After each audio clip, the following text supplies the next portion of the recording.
Welcome to Soundarya vlogs. Hi எல்லாருக்கும் வணக்கம். இன்றைக்கி நம்ம என்ன பார்க்க போகிறோம்னா உருளைக்கிழங்கு மசாலா கறி எப்படி பண்ணதுன்னு தான் பார்க்க போகிறோம். இது வந்து சப்பாத்தி இன்றைக்கி வந்து நான் சப்பாத்திக்காக பண்ண போகிறேன். நீங்கள் வந்து சப்பாத்தி பூரி இட்லி தோசைக்கு சாப்பிட்டாலும் பயங்கர டேஸ்ட்டாக இருக்கும். இல்லாட்டி சாதத்துக்கு வந்து இதை நம்ம கொஞ்சம் செமி கிரேவியாக வைக்கிற மாதிரி வைப்போம், கறி மாதிரி. நீங்கள் வந்து இதை வந்து எப்படி சொல்ல, தண்ணி கொஞ்சமாக விட்டு சாதத்துக்கு வந்து தொட்டுக்க கறி மாதிரி கூட செய்யலாம். இப்போ வாங்க எப்படி பண்ணுறதுன்னு பார்க்கலாம். அது பண்ணுறதுக்கு ஃபஸ்ட்டு ஸ்டவ் ஆன் பண்ணி பாத்திரம் வச்சுக்கலாம்.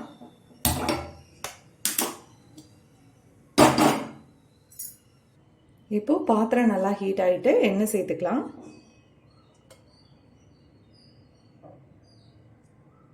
எண்ணெய் வந்து எப்பயும் நம்ம கொஞ்சோண்டு சேர்க்குற மாதிரி சேர்த்துக்கலாம், ரொம்ப சேர்க்கணும்னு அவசியம் இல்லை. எப்பயுமே நம்ம குழம்புக்கு கறிக்கு மசாலாக்கு இதுக்கெல்லாம் சேர்க்குற மாதிரியே சேர்த்துக்கலாம். இப்போது எண்ணெய் நல்லா காஞ்சிச்சு. அதில் வந்து ஹோல் ஸ்பைசஸ் சேர்த்துக்கலாம். பட்டை, கிராம்பு, பிரியாணி இலை, ஏலக்காய், சீரகம் சேர்த்துக்கலாம். சீரகம் பார்த்திங்கன்னா வந்து நான் ஒரு 1/2 ஸ்பூன் சேர்த்துக்கேன்.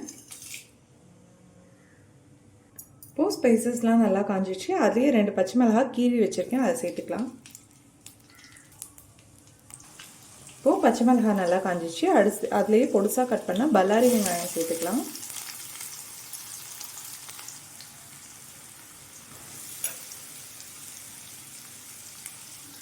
இப்போது வெங்காயம் நல்லா வதங்கட்டும். கோல்டன் ப்ரௌனெல்லாம் ஆகணும்னு அவசியம் இல்லை. கோல்டன் ப்ரௌன் வர ஸ்டேஜ் வர வரைக்கும் நல்லா வதங்கட்டும். இப்போது வெங்காயம் பார்த்திங்கன்னா வந்து கோல்டன் ப்ரௌன் ஆகிற ஸ்டேஜ் வந்துட்டு இதில் வந்து பார்த்திங்கன்னா வந்து பூண்டை வந்து நச்சு சேர்த்துக்கிறேன்.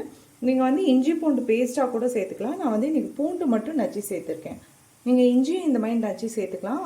அது ஒரு டிஃப்ரெண்ட் டேஸ்ட் வரும். இது மட்டும் சேர்த்தா ஒரு டிஃப்ரெண்ட் டேஸ்ட் வரும். இல்லைன்னா நீங்கள் இஞ்சி பூண்டு பேஸ்ட்டாக கூட சேர்த்துக்கலாம். பூண்டு சேர்த்து ஒரு 2 நிமிஷம் இருக்கட்டும். இப்போது 2 நிமிஷம் ஆயிடுச்சு. பூண்டு சேர்த்து இதில் வந்து பொடுசாக கட் பண்ண தக்காளி சேர்த்துக்கலாம்.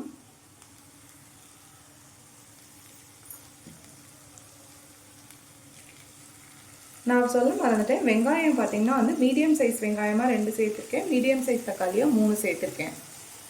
இப்போது தக்காளி பார்த்திங்கன்னா வந்து நல்லா ஓரளவு மசிகிற அளவுக்கு, நல்லா ஜூஸி ஆகிற அளவுக்கு நல்லா வேகட்டும். இப்போது தக்காளி பார்த்திங்கன்னா நல்லா வதங்கிடுச்சு. இதில் வந்து இப்போ மசாலா ஐட்டம்ஸ் சேர்த்துக்கலாம். இதில் வந்து பார்த்திங்கன்னா இப்போ குழம்பு மிளகாய்த்தூள் வந்து நான் 1 ஸ்பூன் சேர்க்குறேன்.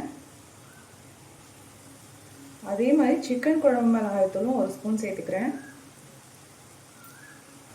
அதே மாதிரி அடுத்து வந்து மல்லி பவுடர் வந்து 1 ஸ்பூன் சேர்த்துக்கிறேன்.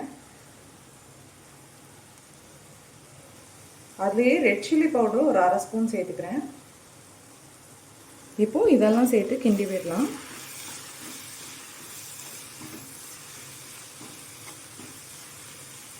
ஒரு 2 நிமிஷம் இருக்கட்டும்.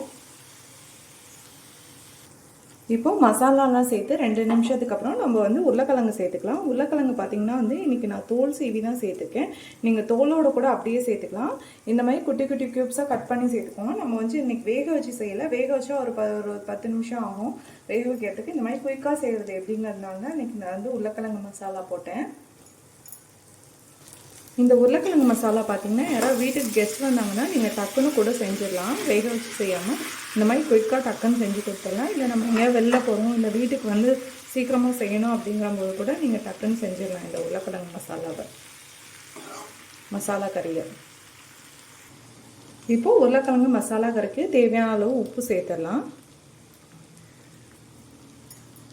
இப்போது உப்பு சேர்த்து கிண்டி விட்டு ஒரு 2 நிமிஷம் மூடி வைக்கலாம். 2 நிமிஷம் மூடி வச்சதுக்கப்புறம் தண்ணி சேர்த்து திரும்பவும் வேக வைக்கலாம்.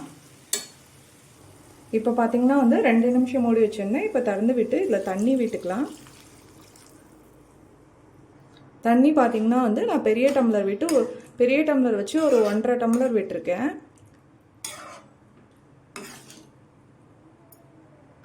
இப்போது திரும்ப மூடி வச்சிடலாம். மூடி வச்சு நல்லா வேகட்டும். உருளைக்கிழங்கு ஒரு 5 நிமிஷம் நல்லா வேகட்டும்.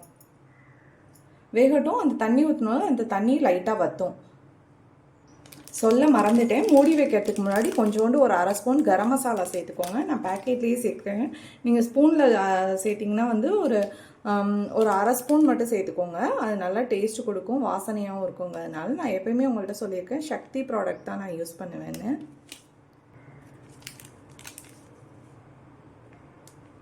1/2 ஸ்பூன் அளவுக்கு சேர்த்துக்கிறேன். இப்போ லாஸ்ட்டாக அதே மாதிரி இந்த லாஸ்ட் டயத்தில் கருவேப்பிலை சேர்த்து மூடி வைக்கிறதுனால நல்லா வாசனையாகவும் இருக்கும், நல்ல டேஸ்ட்டாகவும் இருக்கும்.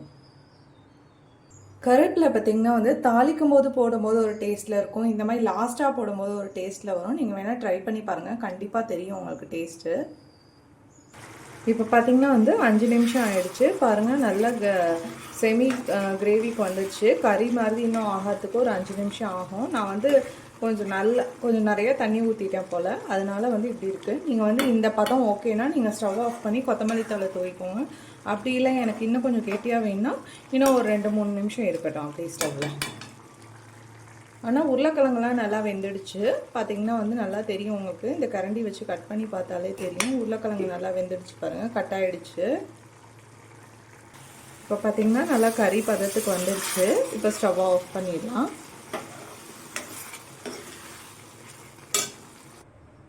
இப்போ பார்த்திங்கன்னா வந்து நல்லா கறி சூப்பராக ரெடி ஆகிடுச்சு பாருங்கள்.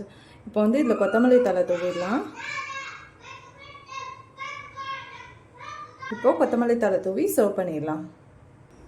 இப்போ பார்த்திங்கன்னா வந்து நம்மளோட உருளைக்கிழங்கு மசாலா கறி வந்து சூப்பராக ரெடி ஆகிருக்கு பாருங்கள். உருளைக்கிழங்கு நல்லா வெந்திருக்கு.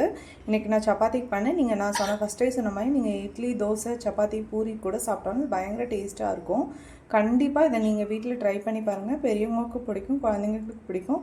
இதை நீங்களும் வீட்டில் ட்ரை பண்ணி பார்த்துட்டு எப்படி இருக்குன்னு கமெண்ட் பண்ணுங்கள். தேங்க்யூ.